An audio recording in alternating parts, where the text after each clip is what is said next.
శ్రీమాత్రే నమః. నేను మీ చెల్లా జ్యోతిర్మయి. ఓం వైబ్స్కు స్వాగతం. ఈ వీడియోలో శ్రీ ఆదిశంకరాచార్యుల వారు పర్యటించిన తమిళనాడు రాష్ట్రంలోని శ్రీరంగం నగరం గురించి తెలిపే ప్రయత్నం చేస్తాను. శ్రీ ఆదిశంకరాచార్యులు 8వ శతాబ్దంలో సనాతన ధర్మాన్ని నిలబెట్టాలని దేశాటన చేస్తూ వివిధ క్షేత్రాలను దర్శించి ప్రముఖ స్తోత్రాలను రచయిస్తూ వారి శిష్యులకు ఆధ్యాత్మిక మార్గం చూపిస్తూ శ్రీ ఆదిశంకరాచార్యులు శ్రీరంగం చేరుకున్నారు. ఇప్పుడు శ్రీరంగం స్థల పురాణం గురించి తెలుసుకుందాం. శ్రీరంగం నగరం తమిళనాడులో కావేరీ నది మధ్యలో ఉన్న దివ్య పుణ్యక్షేత్రం. ఇక్కడ భగవంతుడు శ్రీరంగనాథస్వామి యోగనిద్ర స్వరూపంలో కొలువై ఉన్నారు. ఈ క్షేత్రం గురించి పద్మపురాణం, వరాహ పురాణం వంటి గ్రంథాలు అత్యంత మహిమతో వర్ణించాయి. సృష్టి ప్రారంభంలో బ్రహ్మదేవుడు ఏకాగ్రత కోసం దీర్ఘకాలం శ్రీమన్నారాయణుడిని తపస్సు చేశాడు. తపస్సుకు సంతోషించిన నారాయణుడు తన స్వరూపమైన శ్రీరంగనాథుని విగ్రహాన్ని బ్రహ్మదేవునికి ఇచ్చి, ఈ విగ్రహాన్ని పూజిస్తే సృష్టి విజయవంతమవుతుందని ఆశీర్వదించారు.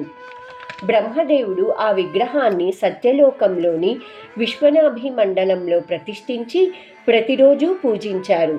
ఆ పూజా ఫలితంగా బ్రహ్మదేవునికి దైవశక్తి లభించింది. దాంతో 4 యుగాలకు తగిన సృష్టి విధానం ఏర్పడింది అని పురాణాలు చెబుతున్నాయి.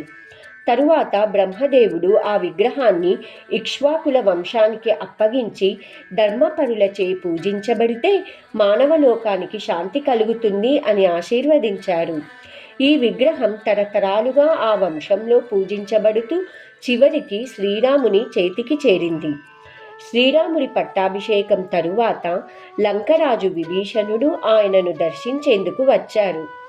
అతని భక్తిని చూసి శ్రీరాముడు ఈ పవిత్ర రంగనాథ విగ్రహాన్ని దానం చేశారు. విభీషణుడు ఆనందంతో ఆ విగ్రహాన్ని లంకకు తీసుకుని వెళుతుండగా అది చూసి దేవతలందరూ చింతించి, భగవంతుడు లంకలో స్థిరమైతే దక్షిణ భారతం దివ్యక్షేత్రం లేకుండా పోతుంది, భూమిలో ధర్మ ప్రచారం తగ్గిపోతుంది అని తలచి వారు శ్రీమన్నారాయణుణ్ణి ప్రార్థించారు. ఆ ప్రార్థన విని శ్రీమన్నారాయణుడు దేవతలకు అభయమిచ్చారు. ఇదిలా ఉండగా విభీషణుడు శ్రీరంగనాథుని విగ్రహంతో లంకకు వెళుతూ కావేరీ తీరంలోని ఒక పవిత్ర ప్రదేశంలో సంధ్యా సమయం రాగానే పూజా విధి కోసం విగ్రహాన్ని నేలపై ఉంచాడు. పూజానంతరం విగ్రహాన్ని ఎత్తాలనుకున్నారు, కానీ అది కదల్లేదు. అప్పుడు ఆకాశవాణి ద్వారా దేవతలు ఇలా చెప్పారు: విభీషణ, ఈ విగ్రహం భూమిపైన స్థిరంగా ఉండాలి. ఇది దైవ సంకల్పం. ఈ స్థలం దక్షిణ వైకుంఠం అవుతుంది. నీవు లంక నుండి ప్రతిరోజు అంతర్ముఖంగా శ్రీరంగనాథుని దివ్య దర్శనం పొందగలవు అని ఆశీర్వదించారు. ఆనాటి నుండి ఆ స్థలం శ్రీరంగం పుణ్యక్షేత్రంగా ప్రసిద్ధి చెందింది. ఈ పురాణ గాథలోని ఆధ్యాత్మిక భావం ఏమిటంటే, భగవంతుడు భూమిపై ఉండడమే కాదు, ధర్మం పరిరక్షించబడే పవిత్ర భూమిలో స్థిరమై ఉంటాడు. అందుకే మన భారతదేశం భక్తి, జ్ఞానం, ధర్మం కలిసిన పుణ్యభూమి అయ్యింది అని ఆధ్యాత్మికవేత్తలు చెబుతున్నారు.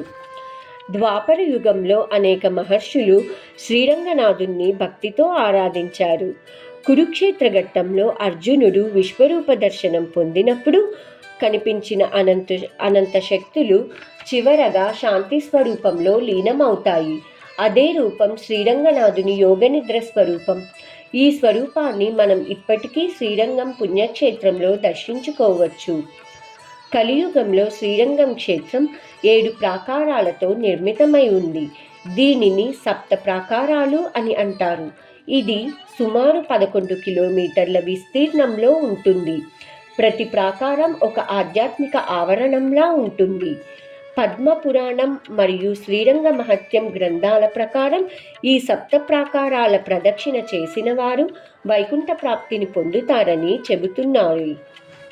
శ్రీ ఆదిశంకరాచార్యులు ఈ సప్త ప్రాకారాల ప్రదక్షిణ చేసినప్పుడు ప్రతి ప్రాకారం వద్ద ఆయనకు వేర్వేరు ఆధ్యాత్మిక అనుభవాలు కలిగాయి. ఆ అనుభవాలు భక్తి, జ్ఞానం, ఆత్మతత్వం వైపు తీసుకుని వెళ్లే మార్గాన్ని సూచించాయి. ఇప్పుడు శ్రీ ఆదిశంకరాచార్యుల వారి సప్త ప్రాకారాల ప్రదక్షిణ అనుభవాలు తెలిపే ప్రయత్నం చేస్తాను. మొదటి ప్రాకారం వద్ద శ్రీ ఆదిశంకరాచార్యుల వారి అనుభవం ఏమిటంటే, లోక జీవన చక్రంలో మాయా ప్రభావం ఎలా మనుష్యుణ్ణి బంధిస్తుందో వారికి అవగాహన కలిగింది. రెండవ ప్రాకారం వద్ద కర్మ మరియు ధర్మ మార్గాల సారం, వాటి జీవన విధానం గ్రహించారు. మూడవ ప్రాకారం వద్ద భక్తి ద్వారా మనసు శుద్ధి చెందుతుందని వారికి అనుభవం కలిగింది. నాలుగవ ప్రాకారం వద్ద జ్ఞానం ద్వారా మాయా విచ్ఛేదం, సత్యతత్వ దర్శనం లభిస్తుందని వారు గ్రహించారు. ఐదవ ప్రాకారం వద్ద పరమాత్మ అనుభూతికి సిద్ధత కలిగింది. ఆరవ ప్రాకారం వద్ద ఆత్మ పరమాత్మ ఏకత్వాన్ని ప్రత్యక్షంగా అనుభవించారు. ఏడవ ప్రాకారం వద్ద పరబ్రహ్మ స్వరూప దర్శనం పొందారు. అలా ఆదిశంకరాచార్యుల వారు సప్త ప్రాకారాల ప్రదక్షిణ పూర్తి చేసుకుని గర్భగుడిలో ప్రవేశించినప్పుడు శ్రీరంగనాథస్వామి యోగ నిద్రలో సర్వలోకాలను తనలో సంతరించుకున్న విశ్వరూపంతో ప్రత్యక్షమయ్యారు. ఆ దివ్య దర్శనంతో పరమానంద స్థితి పొందిన శ్రీ ఆదిశంకరాచార్యులు భక్తిభావంతో శ్రీరంగనాథాష్టకం, రంగేశ స్తవం వంటి స్తోత్రాలను రచించారు. శ్రీరంగ క్షేత్రంలోని సప్త ప్రాకారాల ప్రదక్షిణ ఆచారాన్ని ఆధ్యాత్మిక సాధనగా శ్రీ ఆదిశంకరాచార్యుల వారే మొదటగా స్థాపించారు. శ్రీ ఆదిశంకరాచార్యుల వారు బోధించిన ప్రకారం ఈ సప్త ప్రాకారాలు మనసులోను 7 ఆవరణలను సూచిస్తాయి. అవి ఏమిటంటే అజ్ఞానం, అహంకారం, కామం, క్రోధం, మోహం, లోభం, మదమాత్సర్యాలు. ఈ 7 ఆవరణాలు భక్తి, జ్ఞానం, ధ్యానం ద్వారా తొలుగుతాయి. అవి తొలగినప్పుడు మాత్రమే ఆత్మస్వరూపం స్పష్టమవుతుందని ఆదిశంకరాచార్యుల వారు వారి శిష్యులకు బోధించారు. ఇంతటితో శ్రీ ఆదిశంకరాచార్యుల వారి శ్రీరంగ క్షేత్రయాత్ర వివరణ సంపూర్ణం. సర్వే జనా సుఖినో భవంతు. మరొక వీడియోలో శ్రీ ఆదిశంకరాచార్యుల వారి దిగ్విజయ పరంపర ఇతర విశేషాల గురించి తెలుసుకుందాం. అందరికీ శుభం జరగాలని కోరుకుంటూ మీ చెల్లా జ్యోతిర్మయి.